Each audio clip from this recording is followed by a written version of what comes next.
Hi friends, welcome to Tulasi Mani kitchen friends. இன்றைக்கி வீடியோவில் ஒரு ஹெல்த்தியான ஸ்நாக்ஸ் பார்க்கலாம்.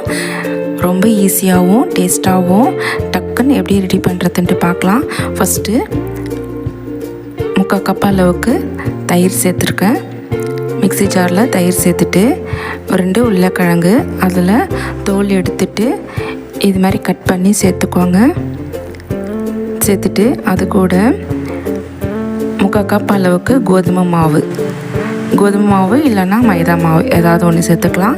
இப்போ 1/2 கப் அளவுக்கு அரிசி மாவு அதையும் சேர்த்துட்டு இப்போ அரைச்சிக்கலாம். நல்லா நைஸாக அரைச்சி இப்போ பவுலில் சேர்த்துருக்கேன். தண்ணி எதுவுமே சேர்க்காமல் இந்த அளவுக்கு அரைச்சி பவுலில் சேர்த்துக்கோங்க. இப்போ 1/4 கப் அளவுக்கு ரவை சேர்த்துருக்கேன், உப்புமா ரவை சேர்த்துட்டு கூடவே டேஸ்ட்டுக்கு ஏற்ற மாதிரி சால்ட் சேர்த்துருக்கேன். சேர்த்து எல்லாமே நல்லா கலந்துக்கலாம். நல்லா இட்லி மாவு பதத்துக்கு நல்லா கலந்து எடுத்துக்கணும். இப்போ ஒரு 5 நிமிஷத்துக்கு நல்லா ஊற வச்சுக்கலாங்க. நம்ம ரவை சேர்த்துருக்கிறதுனால கொஞ்சம் கெட்டிப்பட்டு வரணும். இப்போ பாருங்கள், இந்த கன்சிஸ்டன்சி எனக்கு வந்திருக்கு கரெக்டாக.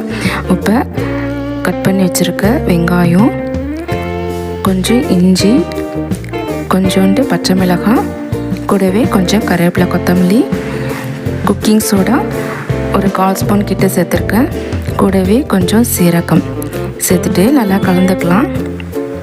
இப்போ வெங்காயம்லாம் நம்ம சேர்த்ததுனால கொஞ்சம் மாவு தளர்ந்துருக்கு. அதனால் ஒரு 2 ஸ்பூன் கிட்ட ரவை சேர்த்து திருப்பி நான் கலந்துக்கிறேன். கொஞ்சம் கெட்டிப்பட்டு வரணும். இப்போ பாருங்கள், நல்லா கலந்து விட்டுட்டு இப்போ கொஞ்சம் திக்காக வந்திருக்கு. இந்த கன்சிஸ்டன்சி எனக்கு கரெக்டாக இருக்கும் வடை செய்கிறதுக்கு.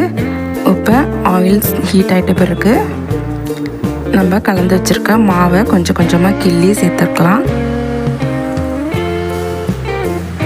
ரொம்ப டேஸ்ட்டாகவும் சூப்பராக இருக்கும். சின்ன பசங்களாம் ரொம்ப லைக் பண்ணி சாப்பிடுவாங்க. உருளைக்கிழங்குலாம் சேர்த்துருக்கிறதுனால ரொம்ப ஹெல்த்தியாக இருக்கும் சின்ன பசங்களுக்கு. இப்போ ஒன்று எடுத்துக்கலாம். அவ்வளோதான் ஃப்ரெண்ட்ஸ். இப்போ சூப்பரான டேஸ்ட்டில் ஒரு ஈவினிங் ஸ்நாக்ஸ் ரெடி ஆகிடுது. இந்த வீடியோ பிடிச்சிருந்தால் லைக் பண்ணுங்கள், ஷேர் பண்ணுங்கள். துளசி மணி கிச்சனை சப்ஸ்கிரைப் பண்ணிக்கோங்க. தேங்க்யூ.